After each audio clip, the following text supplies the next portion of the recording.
Hello, everybody. Welcome to Talk About Houses. I'm Todd. I'm Juana. Before we talk about real estate, we're going to talk about Juana's garage sale dress. Okay. You got that at a garage sale. Yes, a long time ago. For how much? $1. You are totally Romanian. Okay. That's like a Romanian thing. I like the dress. I know, but it looks really. I wouldn't have known. I would have thought maybe you bought that brand new or something. Yep. Pretty nice. Super frugal. I am.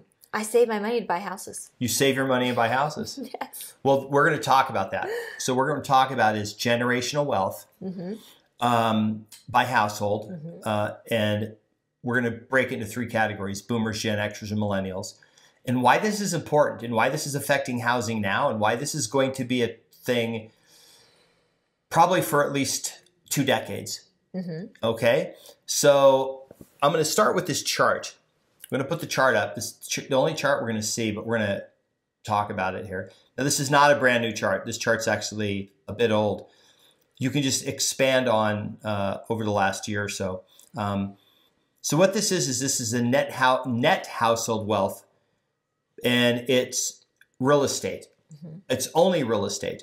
Now, the green was real estate holdings by Q4 of 2019. That orangish color is the increase to 2021 Q3. Of course, it's up a lot since then because it went up substantially since then. And if you notice, the boomers are the wealthiest generation in real estate.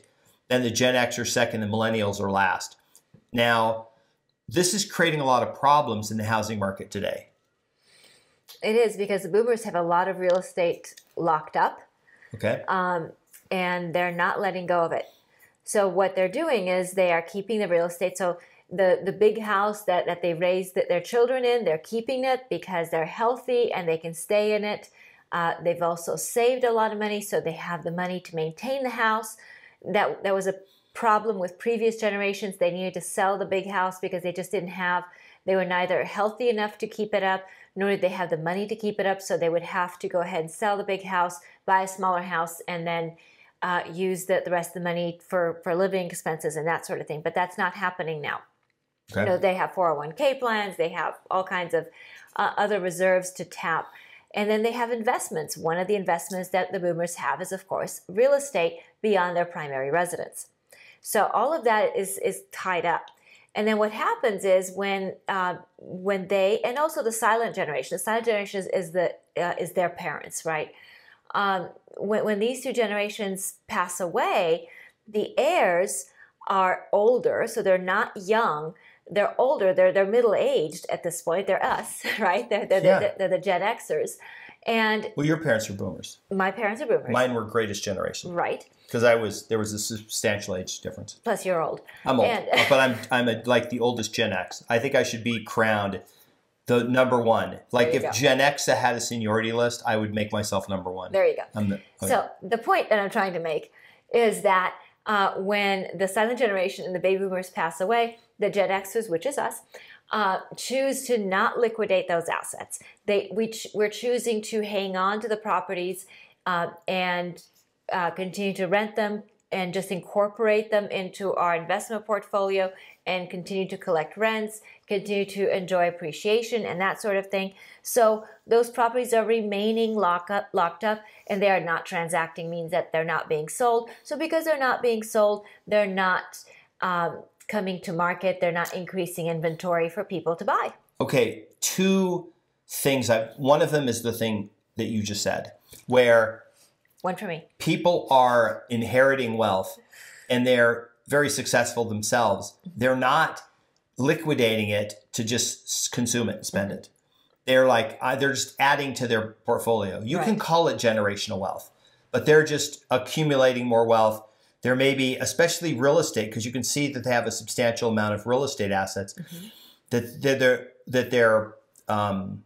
the heirs are saying, hey, we don't want to liquidate this or anything. We'll just keep collecting rent. And it could be they owned apartment units, they owned rental houses, they owned whatever. But the heirs are not necessarily selling. Right, they're not, because they're not at a point in their lives where they need the money because, like I said, they're our age. So by our age, our kids are grown. we're stable. We're in a good place, so we don't need that large influx of cash in our lives. What we need is the same thing that our parents had, which is income. So we need that income stream. So that's why a lot of us are hanging on to those investment properties that the silent generation and the baby boomers left us. We need the income stream to buy more houses. Right. There you go. Okay. Here's the second thing that's happening. So if you have a kid who's graduating from college and not sure what they want to do, have them go to law school with the sole purpose of becoming a trust attorney. Yes. Trusts are like literally the fastest growing field of law right now. I would say the older Gen Xers and all the boomers and even the silent generation that are people that are around are putting all their assets into trusts because they're trying to avoid probate.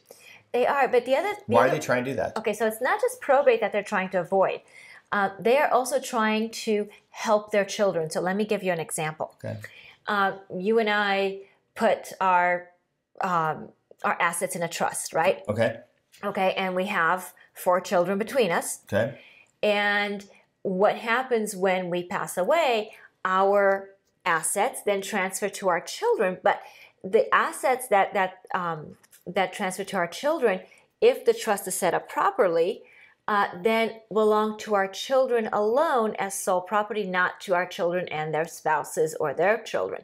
Because we are part of a generation that understands that while it's, when on our wedding day, it's until death do us part, or until a judge do us part. Right. So a lot of us have learned that. So we are setting things up so that our children inherit, and then our children inherit in their own little baby trust. And they're protected. And they're protected from spouses and from creditors and that sort of thing. Or making a bad decision. I'll just sell all the houses and blow all the money. Right. They can't really do that. They're just basically getting an income every month. Right. And then these houses basically never sell. Exactly. And you do work with trust attorneys, and when the heirs do for some reason get a property that the trustees decide to liquidate. Right. So, it does happen that when somebody passes away, sometimes the property is liquidated. Okay. And that does happen.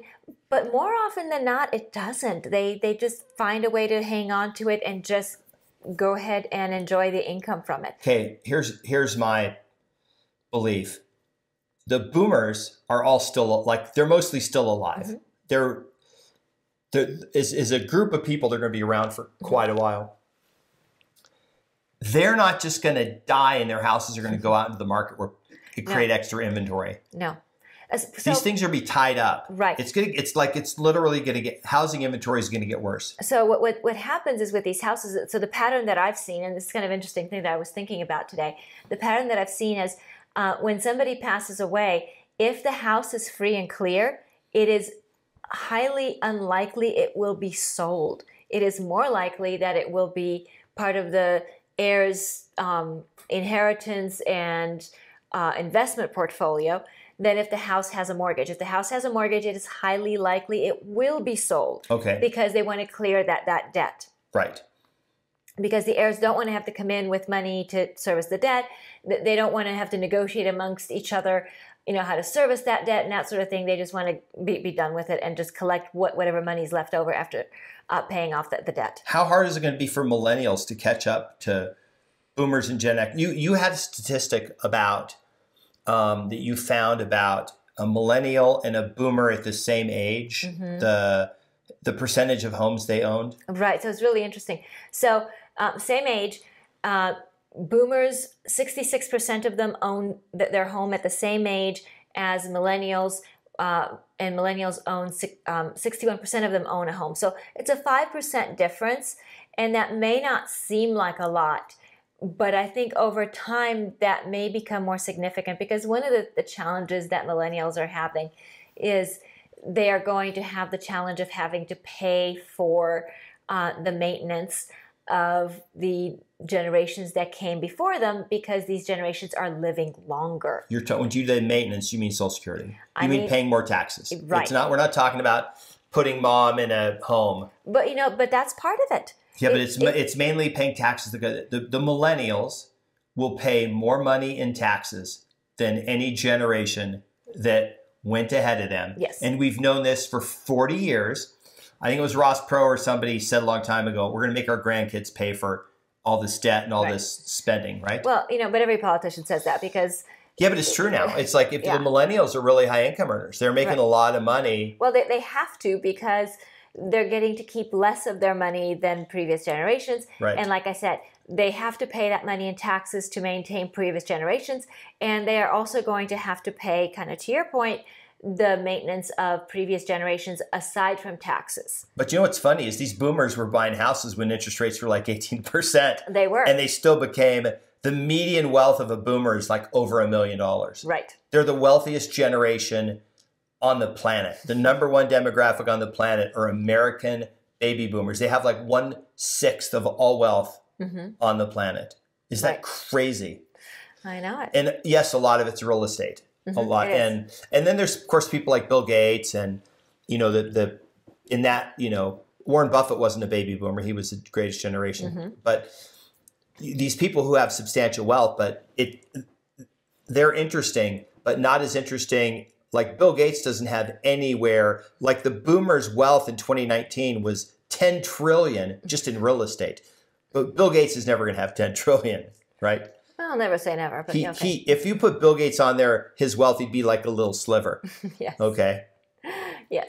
But, the point of this is to kind of look at wealth generationally and understand what's happening in the real estate market in this context and understand how this wealth impacts the real estate market because this wealth is in real estate. These properties are not likely to transact at the same rate that maybe they would have transacted in the past. So this impacts the real estate values today and tomorrow by limiting the amount of inventory and supply and demand. Obviously, that impacts prices for real estate. Okay. All right. Agree. So wrapped it up for you with a nice bow. Hope you liked it. And one is $1 yard sale. Yes. Garage sale. There you go. Yep. I like my dress. So you can leave me a comment and make fun of my dress. That's totally fine. You won't offend me. So if you liked the video, if you thought it was interesting, if you want to make fun of my dress, please feel free to like the video, subscribe, hit the notification bell, share the video, and we'll see you on the next video. Bye. Bye.